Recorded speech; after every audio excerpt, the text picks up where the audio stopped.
오늘 이 퀸즈 한인교회에 와서 여러분을 뵙게 되니 참으로 얼마나 마음이 감사하고 또 기쁜지 모릅니다. 우리 사랑하는 성도님들, 또 하나님께서 저희 부족한 입술을 통하여서 하나님께서 선포하시는 말씀을 통하여 우리 사랑하는 성도님들의 심령 가운데 새로운 회복의 역사와 또 하나님의 영광만이 가득 드러나는 시간 되기를 소망합니다. 제가 이 날을 참으로 많이 기다렸습니다. 이 날을 제 캘린더에다가 이렇게 정해놓고서 동그라미를 막 쳐놓고서 줄을 막 쳐놓고서 또 이 날을 기다리면서 짐을 챙기면서 학수고대하며 기다렸습니다. 가만 살펴보면요, 우리 사람들은 다 무언가를 기다리는 것 같습니다. 다 무언가를 소망한다고 생각이 듭니다. 축구를 좋아하시는 분들 계실 줄 압니다. 축구를 좋아하시는 분들 중에 또 유럽 리그에서 열심히 뛰고 있는 손흥민 선수 아시죠? 네, 손흥민 선수가 뛰고 있는 팀의 경기를 그 선수가 너무 좋아가지고 언제 하는지 다 체크하면서 손꼽아 기다리시는 분들도 계실 줄 알고요. 또 여기 이 퀸즈를 연고지로 하는 야구팀이 있죠. 어디죠? 네, 매츠. 또 매츠를 너무나도 좋아하셔가지고 또 경기 스케줄을 다 알아보시고 다 꿰시고 다음 게임을 기다리시는 분들도 계실 겁니다. 혹시나 여기에 결혼을 안 하신 분들이 계시다면 남자친구를 혹은 여자친구를 혹은 더 나아가서 배우자를 기다리시는 분들도 계실 거고요. 또는 우리가 물건을 기다리기도 합니다. 별것 아닌데 여러분들 인터넷으로 무엇인가를 주문하시고 또 그것이 오기까지 택배가 언제 오나 하나하나 기다리시진 않으셨나요? 택배를 기다리는 정도가 아니라 더 나아가서 우리가 첫 번째 자동차, 첫 번째 인생의 집, 이런 것들을 우리가 기대하거나 소망할 때 우리 가운데 굉장한 기대감이 있는 것을 여러분들 다 경험하셨을 것입니다. 여러분께 질문을 드립니다. 여러분은 지금 무엇을 기다리고 계십니까? 무엇 가운데 기다리며 살고 계십니까? 이런 것을 보니까 우리는 뭔가를 기다립니다. 기다리지 않고는 살지를 못합니다. 무엇인가를 바라고 소망하고 있다는 것이죠. 설사 그 바라다는 것이 채워졌다 하더라도 우리는 또다시 또 다른 것을 기다리며 바라보며 살아가고 있다는 것입니다. 참 이상하죠? 우리 안에 채워지지 않는 그런 기다림이 있다는 것이에요. 그래서 우리가 그 기다림이 채워지지 않을 경우 우리 내면에 실망감이 생기고 또 그것이 계속해서 반복될 경우에는 우리 가운데 심한 좌절감을 경험하고 또 이제는 내 인생이 끝날 것 같다. 더 이상 내 삶 가운데 기다릴 게 없는 인생이다. 난 더 이상 소망이 없다 하면서 인생을 허무하게 또 사시는 분들도 있는 것 같습니다. 자, 그렇다면 우리 그리스도인들은 무엇을 기다리며 살아야 될까요? 우리 그리스도인들, 하나님 나라 백성들이 기다려야 되는 것은 무엇일까요? 2019년 마지막 달을 살아가고 있는 우리가 지금 다시금 갈망하며 우리가 추스려야 될 우리의 자세는 무엇일까요? 오늘 본문은 사실 다른 공간복음, 그러니까 마태, 마가, 누가가 있는데 누가복음의 또 다른 공간복음인 예수님의 가르침들이 쭉 나오는데 그 중에서 후반부에 나옵니다. 그러니까 누가복음과 달리 다른 공간복음에서는 예수님의 가르침 중에 후반부에 나오는데 찬찬히 살펴보시면요, 예수님께서 예루살렘 입성하신 후에 가장 많은 가르침을 어디에다 할애하고 계시냐면 바로 예수님의 다시 오심, 이 재림에 대해서 말씀하고 계신 것을 우리가 볼 수가 있습니다. 예를 들면 같은 내용을 다루고 있는 마태복음 21장에 보시면요, 예수님의 예루살렘 입성을 가르친 메시지들이 가득 차 있는데 포도원 주인의 아들을 죽인 농부의 이야기라든지 혹은 혼인잔치에 강건하여 사람을 채우는 이야기라든지 또는 예루살렘의 멸망과 말세에 대한 이야기, 열처녀 비유 이야기 혹은 달란트 비유 등 전부 다 무엇을 전제로 하는 것이냐? 바로 예수님의 재림을 전제로 이 메시지들이 전해지고 있다는 사실입니다. 성경은 우리 주님께서 다시 오실 왕이시고 또 그분의 제자된 우리들은 그분의 왕의 재림을 학수고대하며 기다려야 됨을 가르쳐주고 있다는 사실이죠.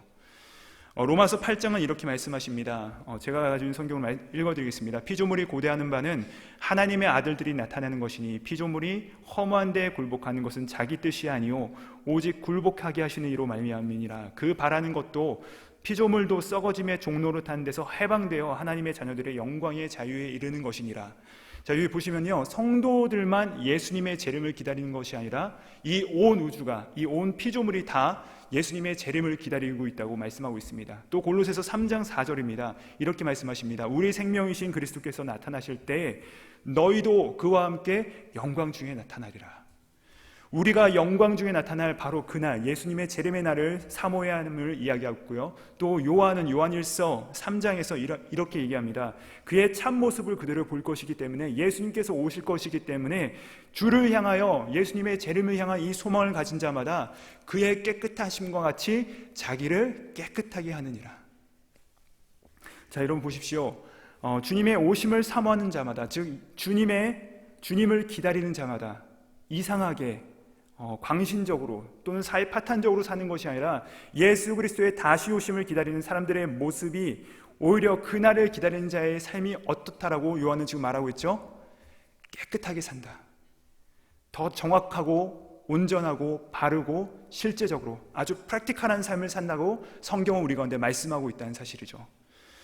사랑하는 성도님들, 이런 의미에서 우리 신자들은 예수 그리스도의 다시 오심을 기다리고 사모해야 한다는 사실을 다시 한번 우리 가슴에 각인시켰으면 좋겠습니다. 실은 초대교회 성도들도 서로 만날 때마다 이런 인사를 나누었습니다. 한 번쯤 여러분 들어보셨을 텐데, 마라나타라고 인사를 나누었습니다. 여러분 아시죠? 이게 무슨 뜻이죠? 주여 어서 오시옵소서. 주여 어서 오시옵소서. 주님을 재림을 기다리는 것이 바로 그들의 인사였다는 것입니다. 마라나타. 우리가 바로 그렇게 기다려야 된다는 것이에요. 그렇게 우리도 이런 인사를 서로 나누며 살아가야 된다는 것입니다. 적어도요, 2000년 전에 우리 성도님들보다는 오늘 살아가는 우리가 주님의 재림에 더 가까이 왔습니다. 이제 곧 2020년, 2019년도 얼마 남지 않았죠. 우리는 더 주님의 재림에 더 가까이 갈 것입니다. 그러한 의미에서 우리는 더욱 그날을 고대하면서 살아가야 되는데, 이 어찌된 일인지 우리는 주님의 다시 오심을 생각하지 않고, 아니 어쩌면 다시 안 오실 것처럼 생각하면서 우리의 신앙생활을 하도록 속고 있지는 않은지요. 하다못해 우리가 택배를 기다릴 때라도 우리가 쇼핑 앱을 켜놓고서 우리 집에 택배기사님이 얼만큼 오셨는지 계속 들여다보면서 우리의 마음을 졸이면서 기다리고 있는데, 예수님의 재림을 향한 기다림이, 그 마지막을 향한 우리의 마음이 어느샌가 그것만치도 못하게 차갑게 식어버린 것은 아닌지. 그렇기 때문에 우리는 다시 한번 우리가 참으로 갖춰야 될 이 신앙 자세에 대해서 점검해 보아야 될 것입니다. 자, 그러면 어떻게 사는 것이 재림을 준비하며 사는 것인가? 오늘 말씀 35절에 보니까 이렇게 말씀하십니다. 등불을 켜라 라고 말씀하십니다. 등불을 켜라. 자, 왜 등불을 켜야 하냐면은 예수님의 말씀의 배경이 어두움이기 때문에 그렇습니다. 항상 어두움입니다. 예수님께서 그분의 재림에 대해서 말씀하실 때 그 배경이 대부분 어두움이에요.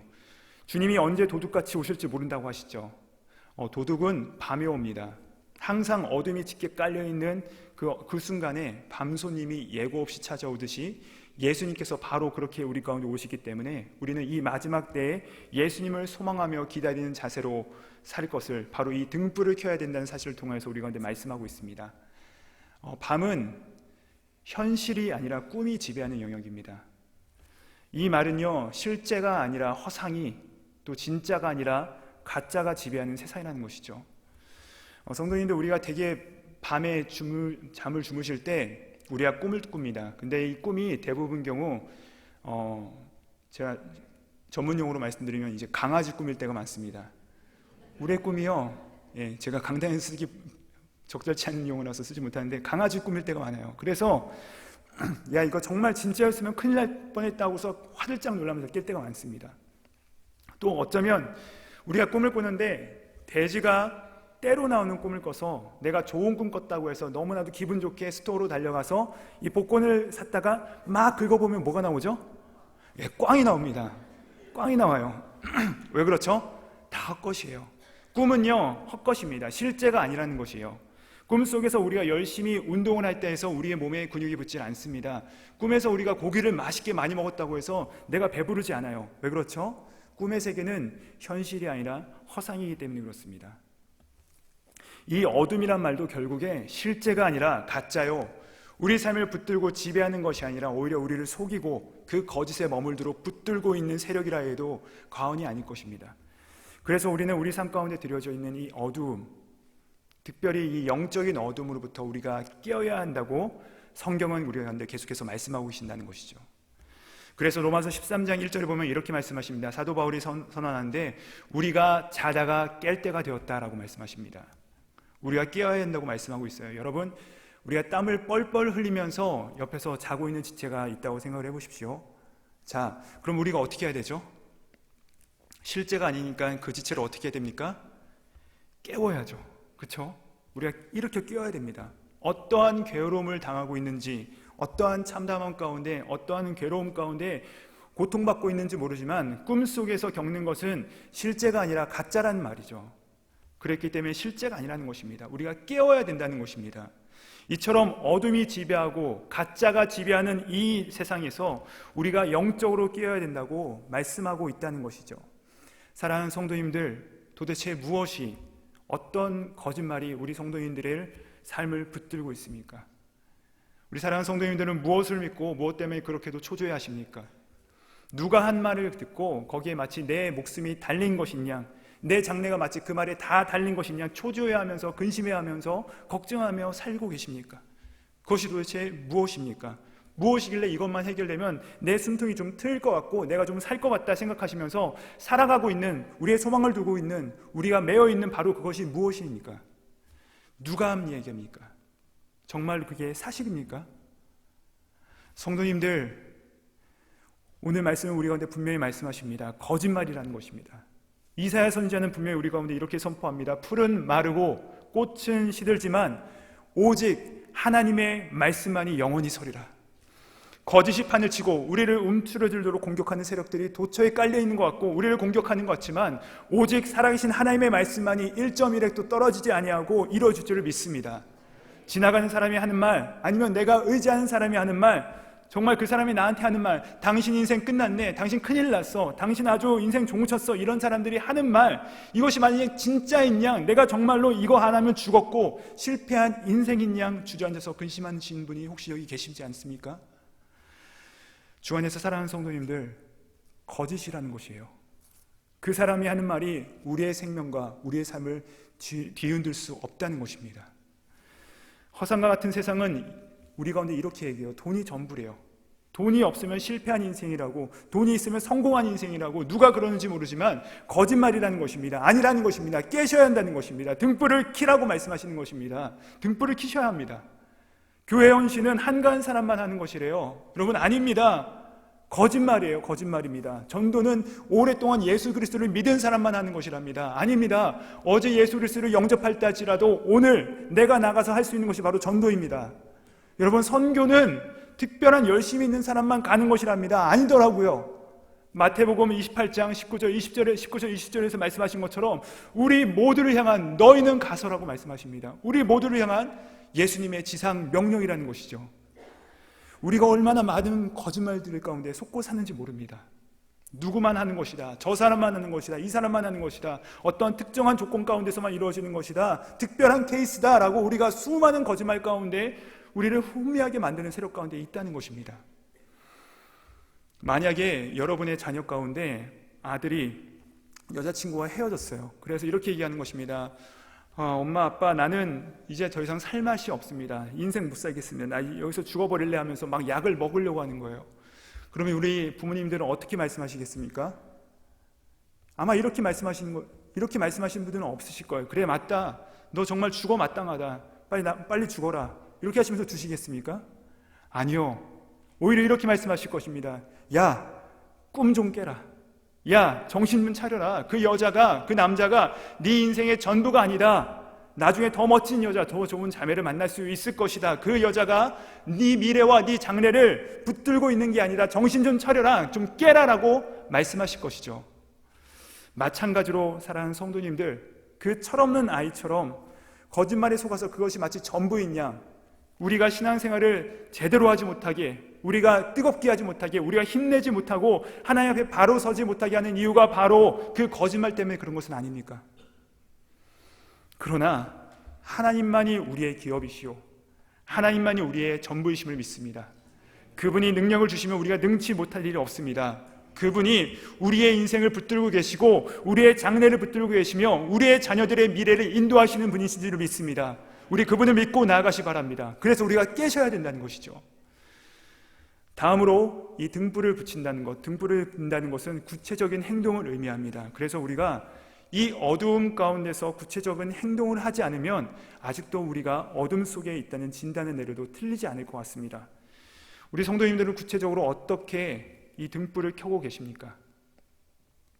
저는 이렇게 한번 정형해 봤습니다. 내가 과연 등불을 켜고 있는 사람인가 아닌가에 대해서, 어둠 속에 잠을 자고 있는가 아닌가에 대해서, 이것을 꿈인지 진짜인지 분별하지 못하는 것인가에 대해서 이렇게 우리가 한번 생각해 볼 수 있을 것 같아요. 만약에 우리가 이 하나님의 말씀을 묵상하고 생각하고 사랑하는 것보다 드라마를 그렇게 열심히 1시간씩이나 묵상하고 고민하며 생각하는 것, 만약에 그것이 더 크다면, 반면에 성경을 볼 때는 내가 졸음이 오고 성경을 볼 생각을 안 한다, 하나님의 말씀을 읽지 않는다, 여러분 어쩌면 우리는 어둠 속에 속하여 있을지도 모르는 것입니다. 또한 성도님들, 주일이 기다려주십니까? 아니면 주말이 기다려주십니까? 대개 사람들은요, 일이 마치고 이제 쉴 수 있는 금요일을 더 기다리죠. 그래서 한국에는 금요일을 가리켜 이렇게 부릅니다. 불금이라 부릅니다. 불타는 금요일. 그때부터 마음껏 놀겠다는 것이죠. 그때부터 내가 마음껏 쉬겠다는 것입니다. 그런데 우리 성도님들, 등불을 켜야 하는 구체적인 행동이 무엇이냐? 우리 성도들은요, 불금보다 주일 예배가, 또 금요 영성 예배가, 그리고 새벽 기도의 자리가 더 사모돼야 된다는 것입니다.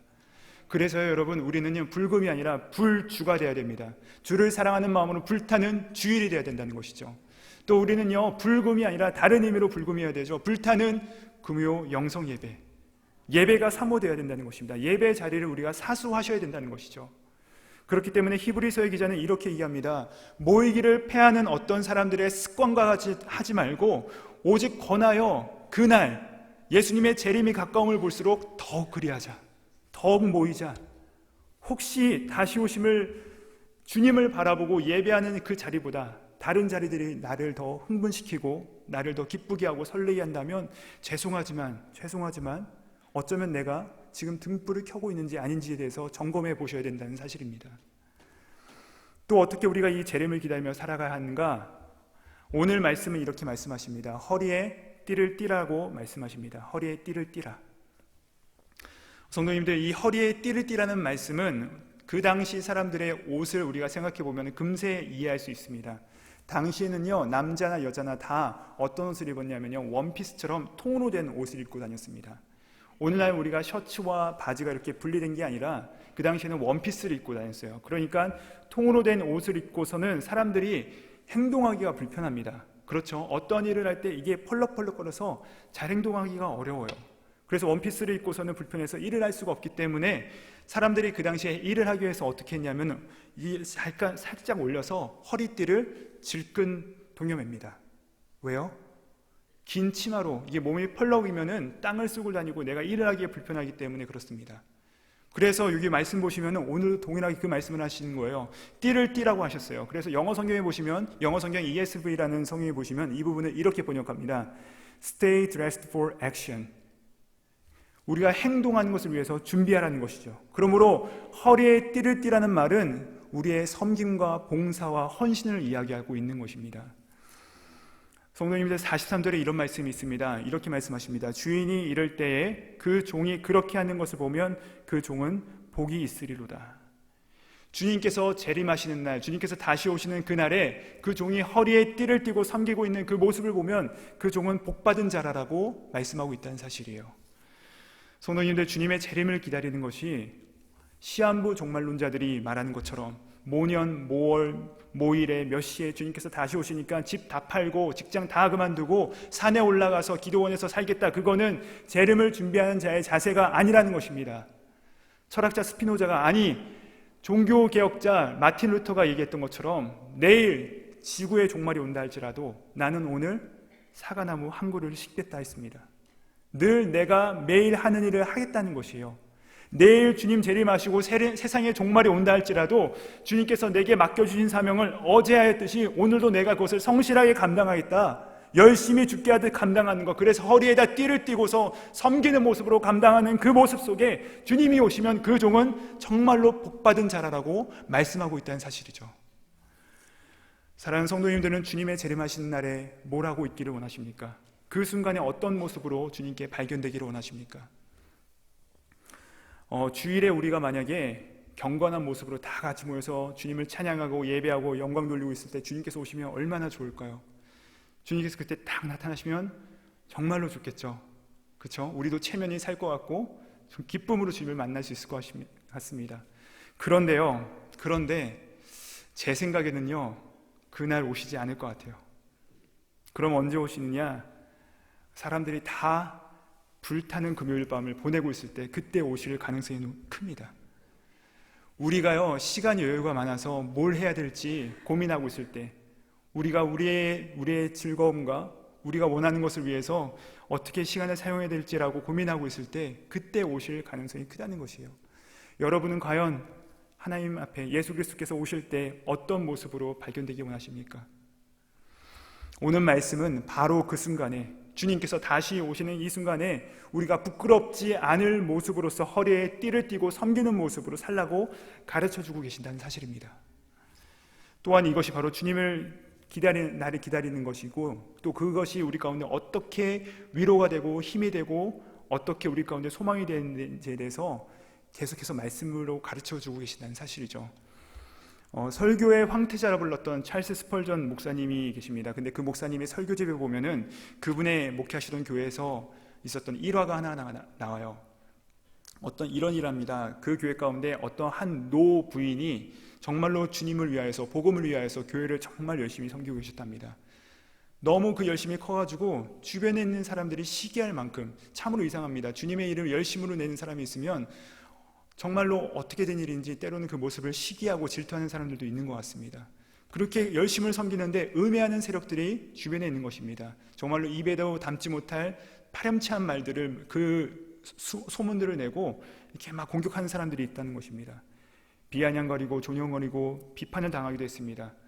그러자 옆에 있는 사람들이 이런 모습들을 보면서 당신도 그렇게 가만히 있지 말고 뭐라고 좀 하라고 얘기를 했습니다. 그런데 또 가만히 있는 것입니다.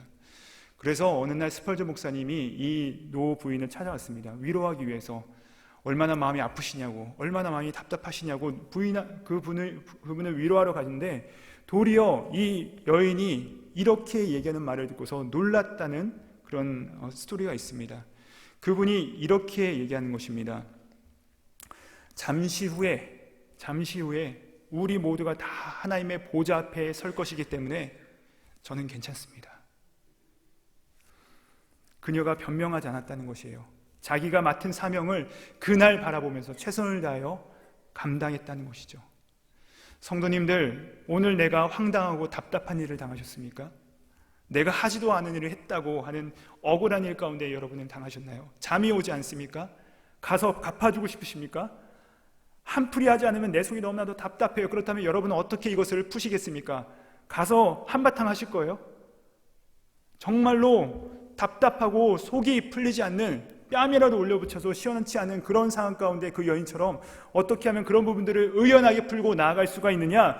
어떻게 하면 가능하냐? 잠시 후면 우리 모두가 다 하나님의 심판대 앞에 서게 될 터인데, 우리 주님 재림하셔서 옳고 그름을 가려주실 날이 있다는 사실이 있기 때문에 나는 괜찮습니다.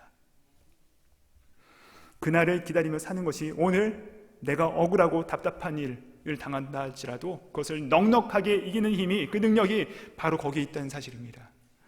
그래서 데살로니가전서 4장 6절을 보면 이렇게 말씀하십니다. 모든 일에 주께서 신원하여 주시리라. 나의 억울함을 다 풀어주실 그 날이 우리 주님 재림하실 날이라는 것이에요. 그래서 계시록 21장에 보시면은 우리 가운데에서 있는 억울한 눈물들, 통한의 눈물들, 이 복수의 칼날을 갈면서 정말 원망과 불평의 날을, 어쩌면 내가 정말로 이거를 풀지 못하는 그 눈물들, 그거를 주님께서 다 갚아주시고 다 닦아주신 날이 우리 주님이 다시 오시는 날이라는 것이죠. 바로 그 날을 기다리며 사는 것이, 오늘 내가 원망과 불평 가운데서 사는 자가 아니라 그럼에도 불구하고 내가 맡은 일에 충성을 다하여 그를 미워하거나 질투하지 아니하고 원망하지 않고 내 마음속에 평화를 유지할 수 있는 근거가 바로 어디에 있느냐? 우리 주님 다시 오셔서 나의 신원을 풀어주시고 나의 눈물을 닦아주실 그날이 온다는 것입니다. 그래서 구약에도 말씀하시지 복수는 하나님께 속했다 말씀하십니다. 그렇기 때문에 오늘 우리가 맡은 일 가운데, 모든 일 가운데 내가 답답해하며 억울해하지 아니하며 능히 감당할 수 있다는 사실이죠. 사랑하는 성도님들, 왜 우리가 이 재림을 준비해야 되는 줄 아십니까? 간단합니다. 오늘 말씀에 보면 준비하지 않으면 우리가 다 멸망할 거기 때문에 그렇습니다. 이 날을 준비하지 않으면 주님이 전혀 오실 것 같지 않은 것처럼 우리가 살아가면 주님이 다시 오실 것을 고대하지 않고 그냥 내가 주말만 기다리며 불금만 기다리며 사는 것이 우리 인생의 전부라면 멸망받을 것이기 때문에 이 날을 준비해야 된다라고 우리 가운데 말씀하고 있다는 사실이죠. 그래서 45절과 46절에 보시면 이렇게 말씀하십니다. 만일 그 종이 마음에 생각하기를 주인이 더디오리라 하여 남녀 종들을 때리고 먹고 마시고 취하게 되면 생각하지 않는 날 알지 못하는 시각에 그 종의 주인이 와서 벌에 처하리라라고 말씀을 하고 있습니다. 심판이 있을 것이란 말씀이고 재앙이 임하게 될 것이라는 말씀이죠. 주님 오시면 모든 것이 그냥 끝나는 게 아니죠. 우리 모두가 다 그분의 심판대 앞에 서게 될 것입니다. 우리의 행한 대로 갚으시는 날이 있다는 것입니다. 혹자에게는 상으로 갚으시고요, 혹자에게는 영벌로 다스리는 날이 있다는 것이죠. 성도님들도 1년을 끝내도 그 1년을 우리가 결산합니다. 매년 연말에 연말 정산하는 기억이 여러분들 다 있으실 것입니다. 때로는 매 주마다 매 달마다 결산하는 일이 있습니다. 우리의 소득도 각 주기에 따라서 다 분명하게 보호하고 결산하거늘 하물며 우리의 한 인생을, 우리의 전부의 인생을 하나님 앞에 결산하는 날이 있지 않겠습니까? 아니 이 세상의 역사를, 아니 이 온 인류의 역사의 주인이신 만왕의 왕이신 하나님께서 반드시 결산하실 날이 온다는 것입니다. 그래서 그날을 고대하며 살아가는 자는 그날이 바로 구원의 날이요, 그날이 전혀 오지 않을 것처럼 그냥 살아가는 자는, 오늘 내가 원하는 것만 일하며 살아가는 자는 그날이 멸망의 날이기 때문에 우리는 반드시 재림을 준비해야 된다라고 말씀하고 있다는 사실이죠. 또 왜 우리가 그날을 준비하며 살아가야 되는가? 37절에 보면 이런 표현이 있습니다. 이렇게 말씀하십니다. 주인이 와서 깨어있는 것을 보면 그 종들은 복이 있으리로다. 그렇게 하고 나서 이렇게 말씀하세요. 내가 진실로 너에게 이르노니 주인이 띠를 띠고 그 종들을 자리에 앉히고 나와 수종들이라. 자, 잘 보세요. 약간 이상합니다. 약간 이상해요. 누가 누구를 수종든다고요? 주인이 누구를요? 그 종을 수종든다고 말씀하고 있어요. 이걸 오해하시면 안 됩니다. 그 나라에 가면 주님이 나를 수종드신데 나의 수발을 들어주신다라고 생각을 하시면 안 되고요. 이거는요, 주님이 허리에 띠를 띠고 섬기는 종처럼 종인 나를 도리어 섬긴다는 이 사실에 있대요. 우리가 소망과 위로를 품고 살아가는 말씀입니다. 예를 들어서요, 이런 것이죠. 우리 뉴욕시의 시장님이 어느 날 여러분을 찾아오셨습니다. 그리고 나서 갑자기 여러분의 집 앞에서 여러분들을 픽업하더니 맛있는 식사를 대접해 주겠다고 이렇게 데려가시는 거예요. 어디 비싼 곳에다가. 우리 마음 가운데 그러면 어떤 마음이 들겠죠? 굉장히 고마운 마음이 들 것입니다. 굉장히 감사한 마음이 들 것입니다. 근데 식사를 맛있게 했는데 갑자기 밖에 나가오시더니 한 손, 두 손에다가 커피, 정말로 고급 커피를 딱 들고 와서 디저트를 준비해가지고 이걸 드시라고 준비해 옵니다. 그럼 우리 성도님들 어떤 기분이 드실까요? 이제는 감사를 넘어서 미안하고 황송하고 이런 기분이 들 것 같아요. 근데 성도님들, 그 황송함, 한 도시의 시장이 나한테 와서 밥 한 끼 사고 커피 한 잔만 타줘도 내가 황송하기 그지 없을 것인데, 만왕의 왕이신 주님이 이 땅 가운데 오셔서 공생애 동안 우리를 3년 동안이나 섬기셨다는 말입니다.